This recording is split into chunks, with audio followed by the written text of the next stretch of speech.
It's nice though. Oh, This is like one of the first ones I actually like. I like it. which with the house or the setup? Setup. What you mean? Like your setup's probably the best one on base housing. I try. Like I've been to other people's houses. I'm like, bro. The other one was it was kind of ratchet though. So I had to go up there and beat everybody up in the housing office so we can move us into this one. But everything's good in here because Oh yeah. everybody be having problems with their base houses. I mean everything's straight. I mean the damn dishwasher starting to give us problems, but other than that, everything's straight. The AC works. The only thing I care about. Also, I'm trying to get out of the dorms because I don't know what's going on with our AC. We gonna get into that. Let's say that we're gonna get into that. Okay. You ready?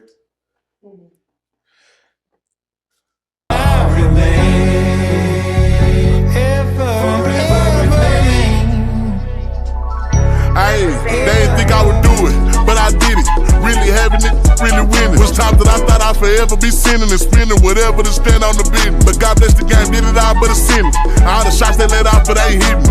All the shots we let off, they ain't mentioned was hitting. Go ask why he's fighting them limping. Never change, I'm the same as just in me. The only thing changes the paper my vision. Can't forget about the diamonds and chains on my pendant was starving, but now we eat steak for a living. If we ever fell out, you was fake or we switch sides, don't be standing up. But yet I'm the biggest, ain't changing my click rep to 6 disrespect and get put in that dick. I won't let them change me. I remain. Hey everybody, welcome to another episode of the Basement Club Podcast. In case you forgot, I'm going to remind you, I am the NCO with the most. As you can see, we back home, back in the original studio, so it feels good to be back. And in returning home, I got a very special guest, my brother, my main man, another youngin' doing a lot of great things out there. Please make some noise. Welcome to the clubhouse, my man, Jacori Kenny. How y'all doing? Thank you for having me, man. My first interview, I'm nervous. I don't know what to say. First interview, I don't know what to say. I don't know how to feel. In the office, he sprung it on to me about, oh, come to the interview. I was a little like, I don't know. Why were you hesitant?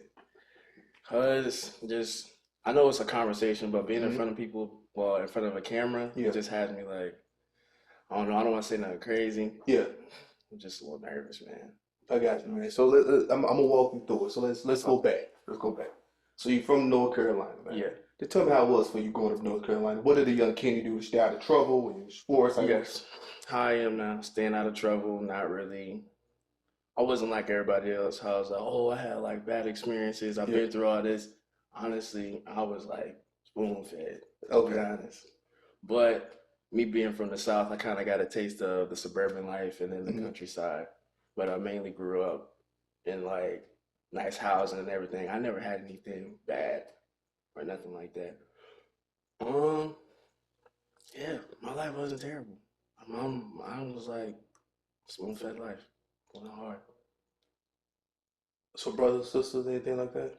I had a little sister. So I had step siblings, but you know. So I wasn't growing up with step siblings. Like, was there a different dynamic? Like, how was that for you? Honestly, we clicked. Okay. I mean, we knew each other since like we was little, so it was really like we didn't have to adjust to nothing like that.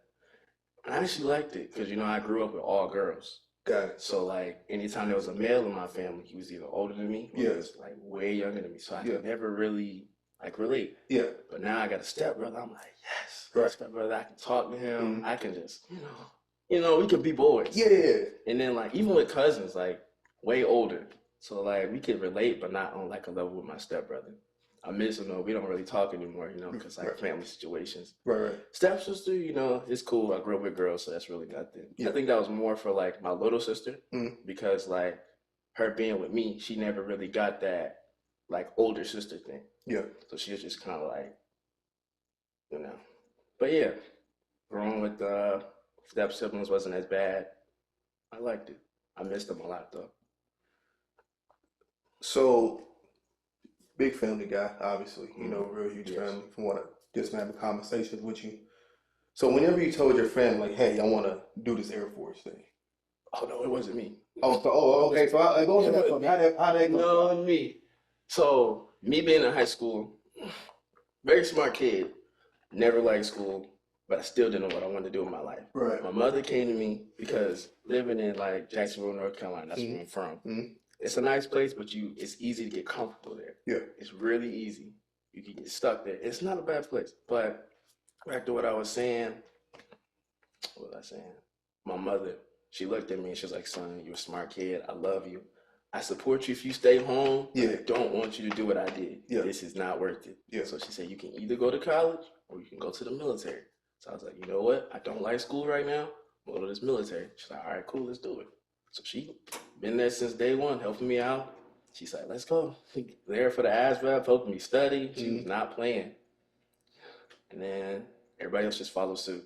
Nobody had any like bad intentions or anything like that. No one talked crazy. No one.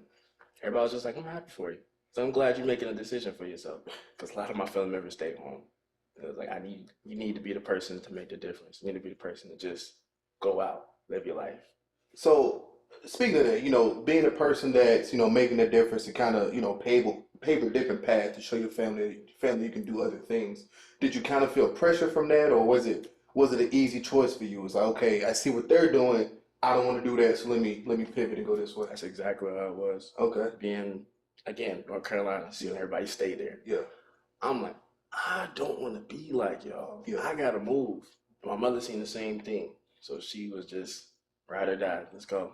We gonna make some shape with your life. So figure out, boom, I want to go to the military route. I want to go to the Air Force route, right? Yeah. What was the first day for you? Like, soon you step off that plane at Lackland.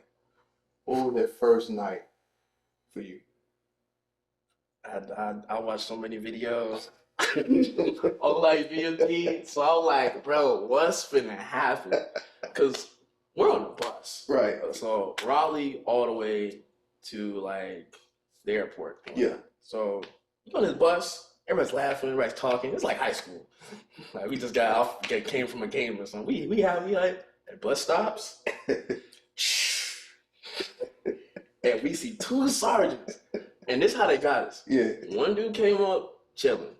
All right, get ready. Y'all finna step off this bus. It's finna be a whole new world. I'm like, all right, cool.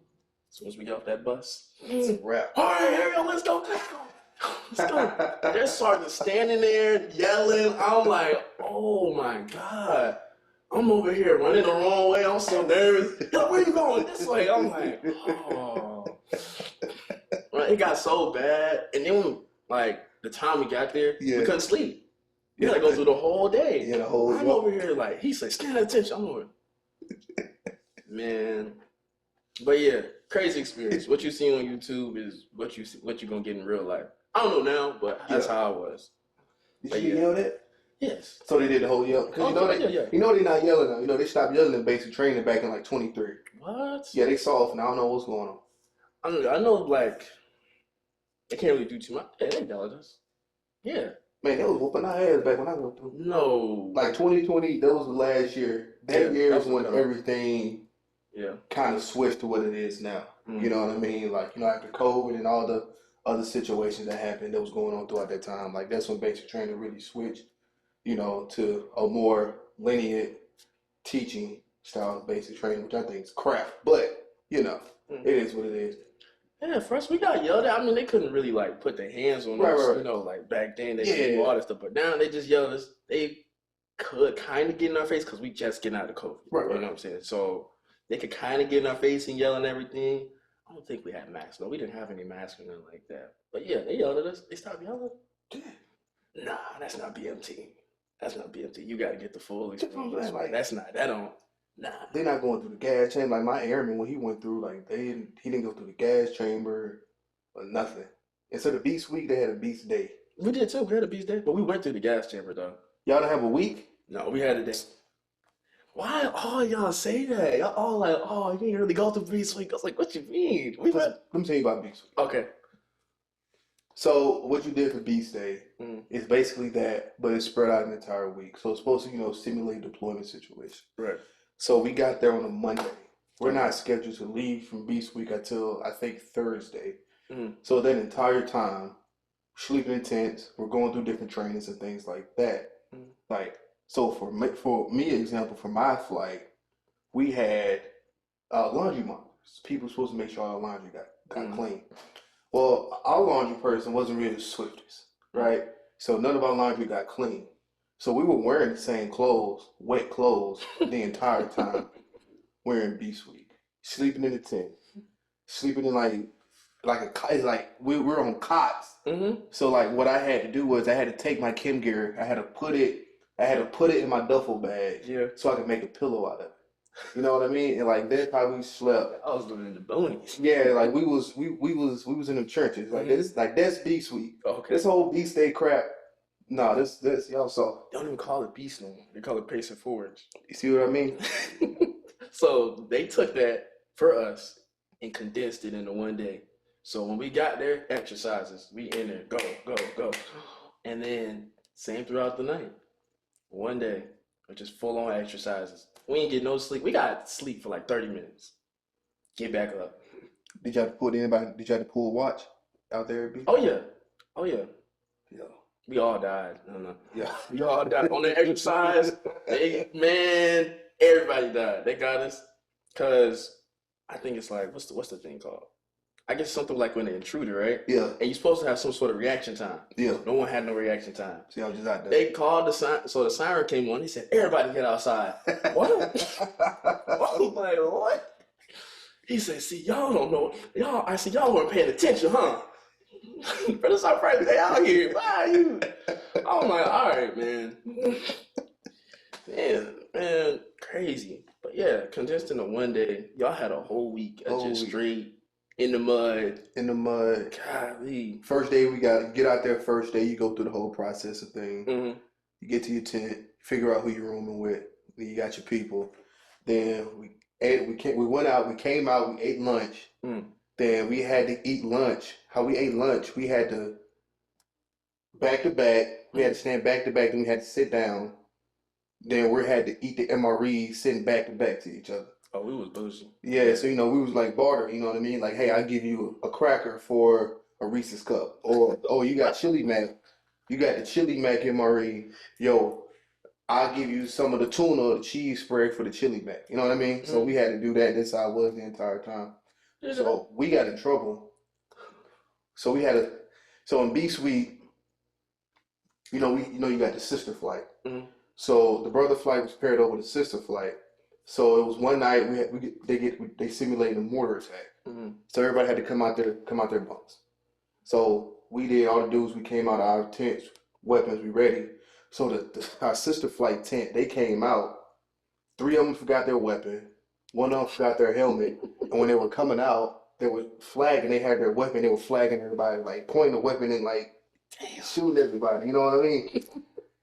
Yeah, it was not good. And they were like, "How come you guys didn't help him? You should have helped your airman." What? It's not. I hate that. They think because one person messed up, I gotta help him. I don't know, bro, from a can of paint. I don't know what I'm doing. You gotta go talk to him. I guess they keep forgetting, like, it's everybody. It's not just your dorm. Right. It's the whole, like, your flight. Not just the flight, but like it's like different flights in there. Yeah. I think how many flights we had? We had 3. 3 flights in there. So we have people we don't even know. And they mix us up. They had like 20. Yeah, 20. It was like 20 some odd flights out there. It was a whole category. It was a mess. They like mixed us. And we was like dealing with different personalities just on that one day. Yeah. Already testosterone. They all just fighting or arguing and stuff. Going back and forth late at night. We're trying to sleep. I'm on my 30-minute nap, bro. I'm on my 30-minute nap before they call something else. They like, nah, we got to discuss this. What you said earlier today, I can't have that. I'm like, okay, man. All right, so let me ask you this. So let's transition this. So you graduate from BMT. Yeah.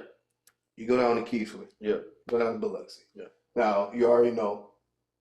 You can tell by license plate behind you. I'm from the great state of Mississippi, me and my wife, right? What was your first impression when you first got to Mississippi? I think mine is the same as everybody else. It was me and a dude that I was cool with from Basic. Yeah. We on the bus. They told us to flight. Yeah. So I'm hyped. I'm like, oh, we on the flight? It's nice.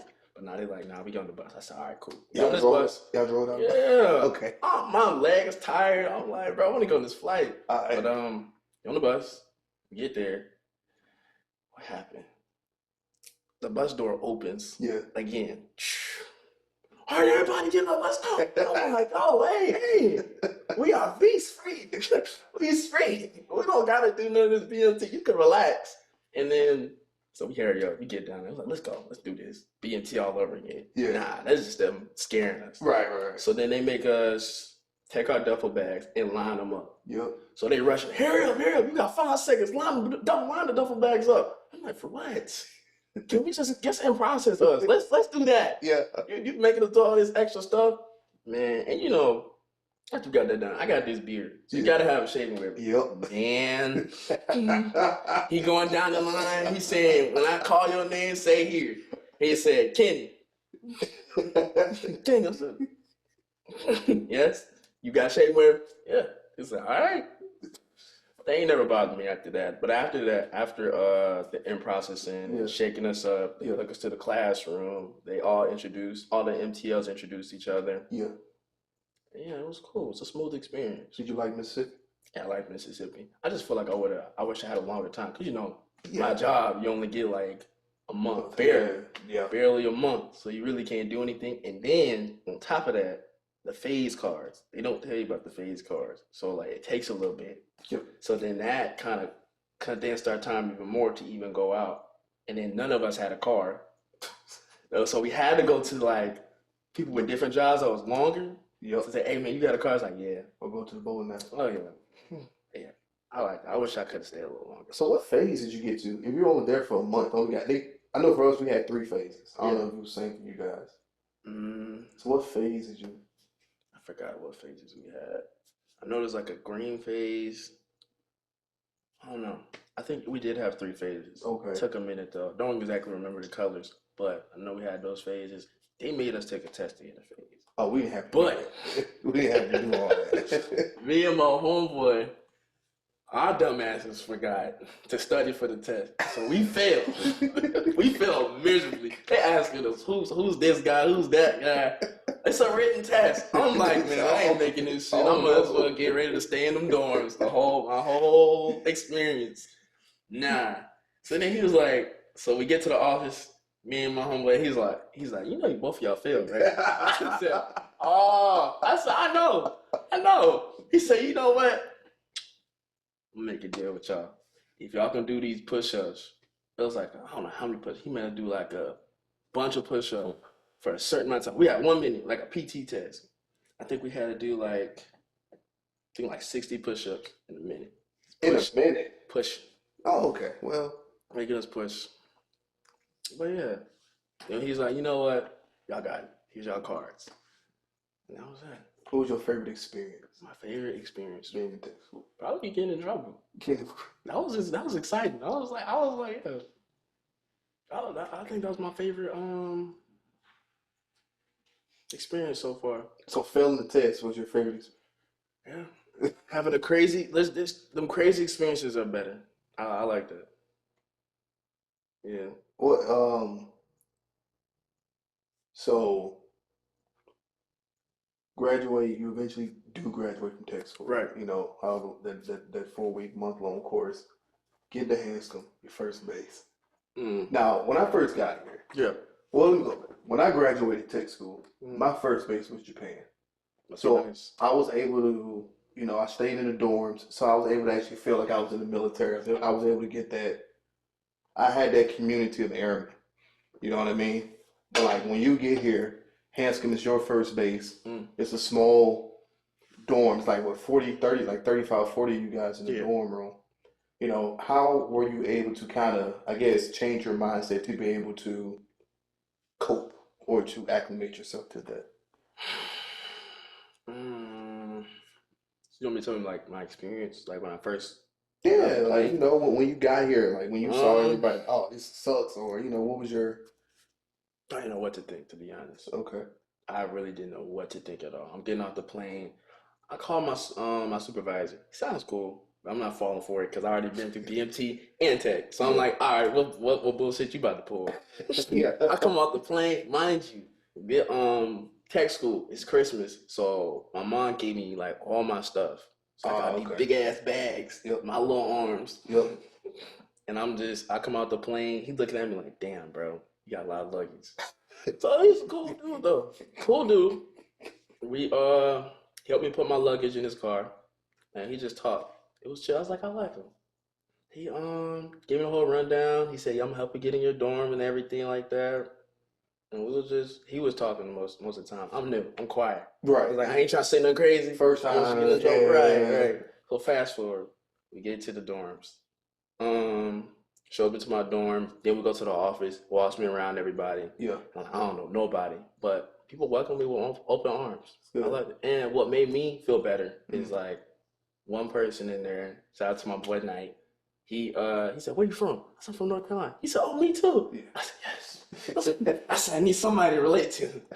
But yeah, and Knight, he actually introduced me to everybody that I play basketball with. Right. So that's how I kind of, branched out and stuff. I really never had to like take an initiative to like talk to people. Yeah. I still do with like some people, but for the most part, I had some good people in my life that actually like helped me out and walk me through things, and people I could relate to. And I'm thankful for that. Do you feel like you're getting everything you need as an airman? Whether it's mentorship or whether it's guidance. You know what I mean? Yes and no. Okay. Leadership wise, now, yes. Mm. I said, but when it comes to like just being around different airmen and actually like growing, Yeah. no. Okay. And it's not nobody's fault. It's just the base in general. It's so small. It's a bunch of officers. It's a bunch of like civilians. So you really don't get that like, I want to say like military feel. Mm-hmm. And then like my job, I'm not really working my job. Right. And basically, like my boss said like yesterday, it's like I'm doing like additional duties. Right. So I'm kind of just like sticking my toe in the water. Yeah. So I kind of want to move to a different base, and like actually really learn like how like to do my job. That's really what my focus is. Just learning my job. So like people ask me questions, I'm not like sitting there not knowing what's going on. Yeah, looking crazy and all that. And then plus, I'm a senior airman, so I don't want people looking at me like, why is what this? you been doing your whole life? Yeah. You know what I'm saying? So like that's why I'm like, I want to move a little bit. But yeah. You got a That's what it girlfriend? is, man. You got a girlfriend? Yeah. How was it having love in the Air Force as a young airman? I ain't do what these other people did. What they do? Date somebody in the military. What you mean? Why ain't you do that? Why ain't you do that? Tell me about that. Everybody has a terrible experience. It starts off good. Some people get lucky. I won't say that. Some people get lucky. Some people get lucky. But for the most part, everybody that I've talked to has had a bad experience with just mill-to-mill relationships. Why do you think that is? Especially for, young people being in the dorms, why do you think the relationships aren't as strong or they don't work out? Like you said, young. Not really thinking about the relationship. I said some people get married for the wrong reasons, trying to get out the dorms and stuff like that. And then really young, like you don't know who you are as a person. So you trying to like learn somebody else and you don't know who you are can cause a lot of problems, cause a lot of miscommunication and everything. I think that's why it is the way it is. But me, my girlfriend, I've known her for like most of my life. Okay. So when we finally decided we're gonna take this relationship serious, it was a whole lot easier. So, and then me, I'm still young, but I know a little bit more about myself enough to like be in a relationship, And then as far as me being in the military, and her living her civilian life, it works out. Yeah. And we stay in communication. We stay trying to like travel with each other when I can, because it's limited with like the stuff, like the days they give us and everything. But yeah, relationship is good. So how do you, knowing that you have a girlfriend right now, like how do you manage, you know what I mean? Like being separate from her, being in the dorms, having your career, working on that and still trying to make time for a relationship. So let's say you had a guy or you had a friend that he wants to get into a relationship, but he doesn't know how to manage his career, his Air Force duties, but still balance it out with a girlfriend. Like, how do you find the time to do both? I find the time to do both.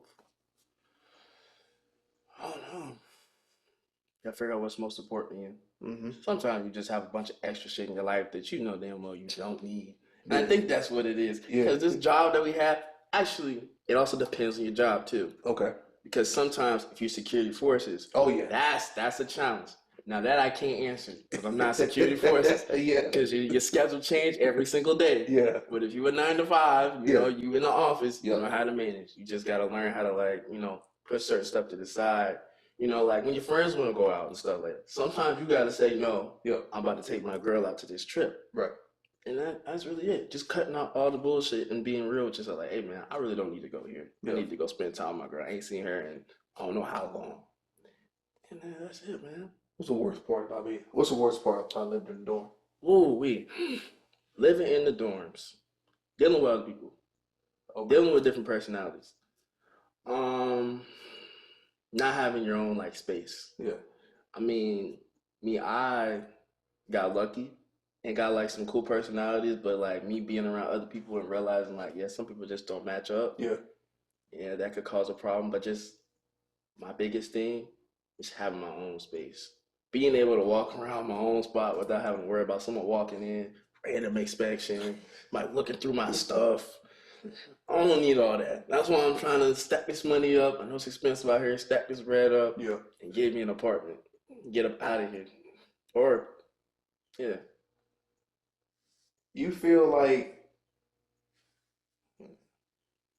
let me go this way with it. Okay. Let me go this way with it. Go this way with it.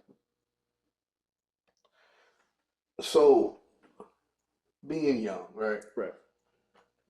Especially young Airman, there are a lot of temptations, and I'm not necessarily, dealing with, girls or anything like that, or just anything, drinking, going out and drugs, things like that. Like, how do you navigate through those temptations? Self-discipline and self-aware. I feel like sometimes you gotta know when to say no. You gotta know which people to avoid, because sometimes it's not even the drinking, it's not even the women. It's just the people that you hang around that get you in a situation, and then you do something and you're like, dang, I really never wanted to do that. Right. And it's because you've been hanging around them. Right. And what makes it hard is like that person could be your best friend. Right. It could be like a dude that you locked in with, homegirl. You just gotta know when to be like, nah, not today. Because now I'm in a relationship, I can't be doing all that crazy stuff. Especially you being married and stuff, you gotta, be careful. I'll be at the house. Yeah, and that's the thing. People try to make you feel bad for that. And that's when you gotta be like, nah.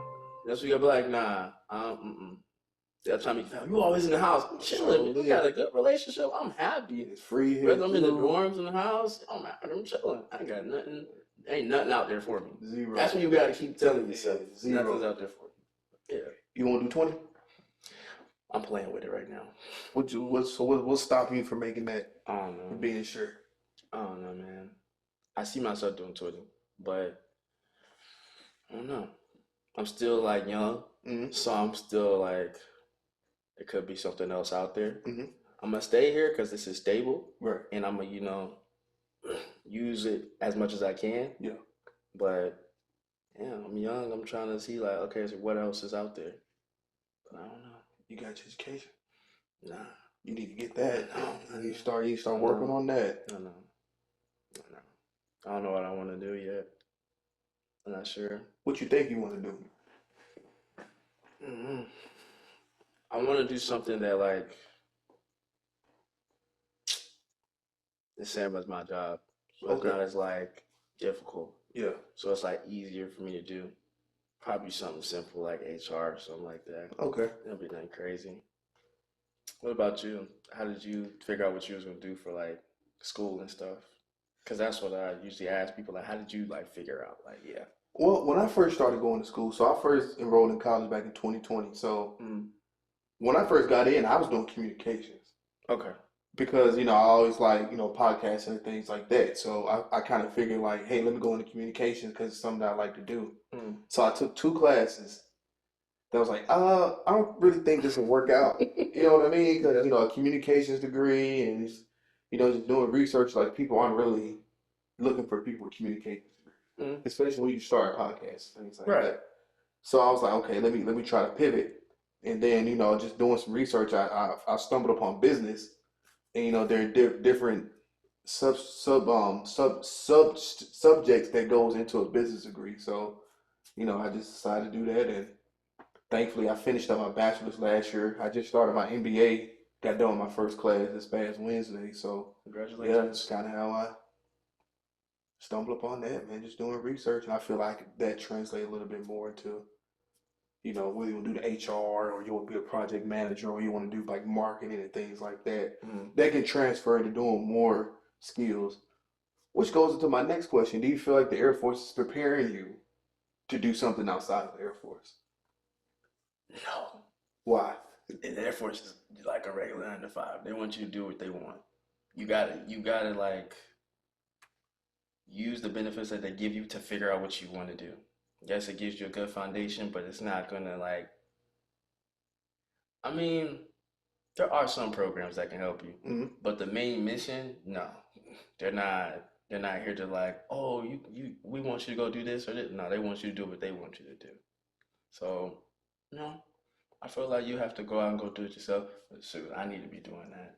But yeah. Do you feel like they allow you to do so? Yes. Okay. Yes.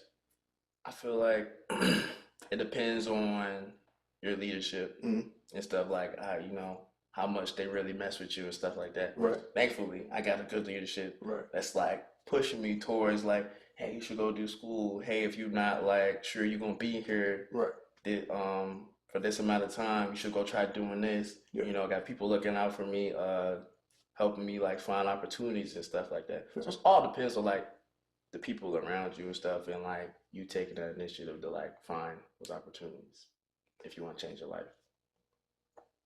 What advice would you give to a young guy or girl who's about to start their journey in the Air Force, fresh out of high school? What is one piece of advice would you give them? First thing, do your research. Don't just jump. Don't ever jump into anything. Do your research. Yeah. Do your own research. Don't listen to other people. Don't listen to nobody who's older and I've been in the. Well, I won't say that, but like, the Air Force is always changing. Right. So that's why I say do your own research. Right. Because you could have a retired lieutenant colonel give this whole crazy rundown on the Air Force. Yeah. You join. It's nothing like that. Yeah, it's nothing. You got it. You know what I'm saying? Yeah. And don't ever listen to anybody who's never been in the military. Don't ever do that. Because there's always someone, because they don't think like, oh, they hear military, wartime. Yeah. Shooting guns. Or you Air Force, you flying jets, you flying planes, you flying these Warhawks. What? If I'm in the office, I'm getting these emails up. What you do? What you talking about? That's why I said, don't listen to nobody in the military. Find someone who's the same age as you. Yeah. Or find a recruiter. Yeah. Talk to a recruiter. Yeah.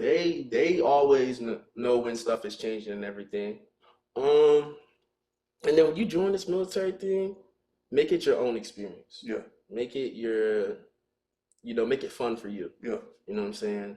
Don't be afraid to like take a step forward into a new life. Understand, this is you're leaving everything that you know behind. Yeah. Okay, your family ain't coming with you. Your mama can't go to BMT with you. Your daddy can't go to BMT with you. Yeah. You gotta do this on your own. But you got it, man. Go for it. So last question, I'll let you get up out of here. What is one piece of advice would you give yourself if you can go back before you stepped on that plane to go to LACM? Man, you better get ready. Nah. What's some advice I could give myself?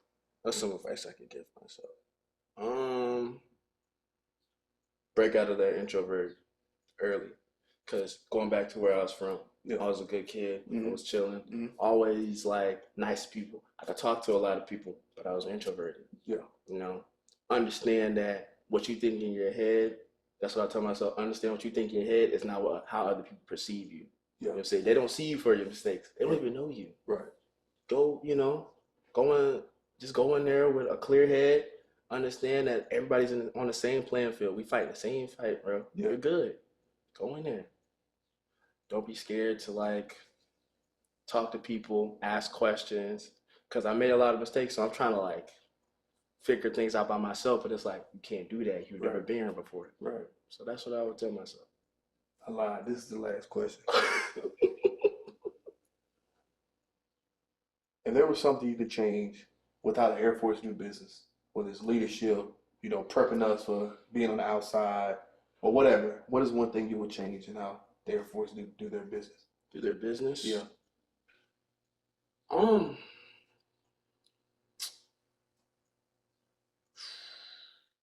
Decision making. Decision making. Mm. I think that right there, because a lot of decisions go on with your career and my career. Yeah. But sometimes we don't get told that. And I've had that situation where I didn't get told something. Yeah. And it wasn't the fact that I didn't make this. Right. I didn't get it. Right. That's cool. You're not gonna get everything. Right, of course. Yeah. But don't hide it from me. Because now I'm thinking, like, what's something that's more important than this that you're hiding from me? Right. So I would say, if you're gonna have a conversation about my career, tell me. Yeah. Don't make a decision. Like, yeah, you gotta make a decision. Yeah. But fill me in. Give me that feedback. Communicate. Yeah. I don't care. Like, give me the feedback. Whether it's good or bad, tell me. I respect you even more. Yeah. Whether the feedback is good, I respect you even more if you just say, hey, you didn't make it because of this, and this. We seen this. No, Or you did make it because of this, and this. Regardless, tell me. Let's have a conversation. We both grown. Yeah. I'm an adult now. Yeah. Dude, yeah. That's what I would do. You heard it here, leaders. Do your damn jobs. Appreciate you coming on, man. I really appreciate Thank you that, for having man. me. Yes, sir. Yeah, man. See y'all when I see you. Peace.